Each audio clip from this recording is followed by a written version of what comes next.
22 Desember pagi tahun 1948, iring-iringan pasukan Brigade U Angkatan Darat Kenil sampai di Bukit Tinggi. Kolonel Marinus Raibel memimpin ratusan pasukan dalam operasi militer Belanda di wilayah Sumatera ini. Mereka mendarat di Danau Singkarak 3 hari sebelumnya, sebelum kemudian menempuh rute darat menuju Bukit Tinggi yang menjadi pusat pemerintahan Sumatera Tengah. Aksi ini adalah bagian dari serangkaian upaya pemerintahan militer Belanda menghapus nama Indonesia dalam peta peradaban dunia. Aksi yang dikenal sebagai agresi militer Belanda kedua yang dimulai tanggal 19 Desember 1948 di wilayah Jawa dan Sumatera. Belanda meyakini tindakan mereka akan menghabisi sisa-sisa kekuatan Republik bekas jajahan yang dengan berani menyatakan kemerdekaan. Peristiwa itu menjadi awal dari satu periode penting dalam sejarah bangsa. Kisah pemerintah Indonesia yang terlunta di tengah belantara Sumatera. Pemerintahan yang sah yang harus berpindah-pindah untuk mempertahankan eksistensi, untuk terus menunjukkan pada dunia bahwa Indonesia masih ada, masih tegak berdiri melawan penjajahan dengan semboyan merdeka atau mati.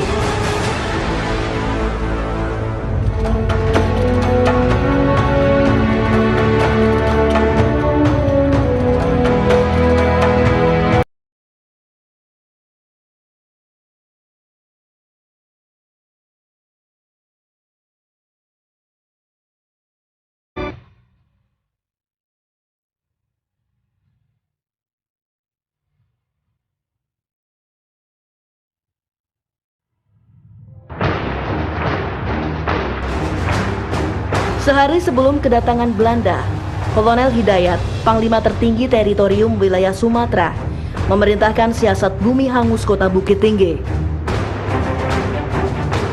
Setelah itu pasukan Republik bersama rakyat Minang melakukan gerilya semesta dari pinggiran Sumatera Tengah. Semangat merdeka atau mati menyalakan perlawanan. Tak ada yang sedia menyerah dan dihilangkan Belanda. 22 Desember 1948, di sebuah desa kecil bernama Halaban, di antara Bukit Tinggi dan Payakumbuh, Sumatera Barat, pemerintah darurat diresmikan Syafruddin Prawira Negara, Menteri Kemakmuran Republik Indonesia, yang kala itu tengah bertugas di Sumatera Tengah ini. Mandat pembentukan pemerintah darurat Republik Indonesia diberikan oleh Soekarno sebelum ditawan Belanda di Yogyakarta. Tatkala Soekarno ditawan, dan saya sesudahnya itu yakin bahwa mereka itu memang sudah ditawan, saya dengan kawan-kawan yang ada di Sumatera memproklamirkan pemerintah darurat untuk melanjutkan perjuangan. Dan karena itulah akhirnya ya kita melanjutkan perjuangan, dan walaupun Soekarno Hatta dan menteri-menteri lain yang ditawan itu menjadi tahanan dari Belanda, toh mereka itu tidak lepas daripada ya ikatan-ikatan moral dengan pemerintah darurat. Jadi kalau mereka kemudian bisa bicara dengan Belanda, mereka itu hanya bisa bicara karena di belakangnya itu ada pemerintah darurat Republik Indonesia, yang di belakang PDRI itu ada rakyat Indonesia, khususnya rakyat Sumatera. Berdirinya Pemerintah Darurat Republik Indonesia atau disingkat PDRI adalah peristiwa penting yang menentukan hidup matinya kemerdekaan Indonesia. Mandat pembentukan PDRI diberikan langsung oleh Presiden Soekarno kepada Syafruddin Prawira Negara sebagai penyambung nyawa atas jatuhnya pemerintahan resmi di Yogyakarta karena agresi militer Belanda. Tanpa perlawanan berarti dari Angkatan Perang Indonesia, pasukan Belanda mendarat dan segera menguasai Yogyakarta. Aksi militer Belanda kedua terlaksana sebagaimana rencana mereka. Pada hari yang sama, 19 Desember 1948, serdadu-serdadu Belanda memasuki Gedung Agung Yogyakarta yang jadi Istana Negara Republik Indonesia. Mereka langsung menangkap pucuk pimpinan Republik yang bertahan, tidak ikut serta bergerilya di rimba Jawa. Bung Karno, Bung Hatta, Syahrir, Agus Salim, Surya Dharma. Mereka semua dibawa Van Beck menuju Bandar Udara Maguwo Harjo dan langsung diterbangkan ke pengasingan di Brastagi, Sumatera Utara dan Pulau Bangka. Beberapa waktu sebelum kejadian itu, Syafruddin Prawira Negara, Menteri Kemakmuran Rakyat, ditugaskan ke Bukit Tinggi. Sabtu 18 Desember 1948 bertepatan dengan Hari Balai atau Hari Pasar bagi orang Minang, pesawat Belanda meraung-raung di udara. Mereka melakukan teror di seputaran Bukit Tinggi yang jadi pusat aktivitas masyarakat di wilayah itu. Syafruddin dan tokoh-tokoh pemerintahan sudah membaca gerakan Belanda ini sebelumnya.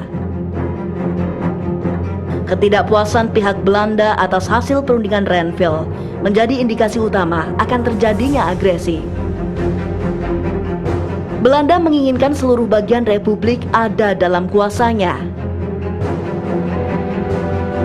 Pagi hari 19 Desember 1948, rapat-rapat terkait rencana pemerintahan ke depan mulai dilakukan. Syafruddin sebagai pemegang mandat tertinggi, wakil dari pemerintahan pusat, memimpin rapat darurat dan terbatas di Gedung Tria Arga atau Istana Wakil Presiden Bukit Tinggi. Semua usulan mengacu pada pokok pembentukan sebuah pemerintahan darurat. Namun rencana itu terganjal komunikasi dengan pemerintah pusat sebagai pemegang mandat tertinggi. Syafruddin menanti balasan surat kawat yang telah dikirimkan ke Yogyakarta. Namun tak pernah ada jawaban untuk surat kawat di masa gawat itu.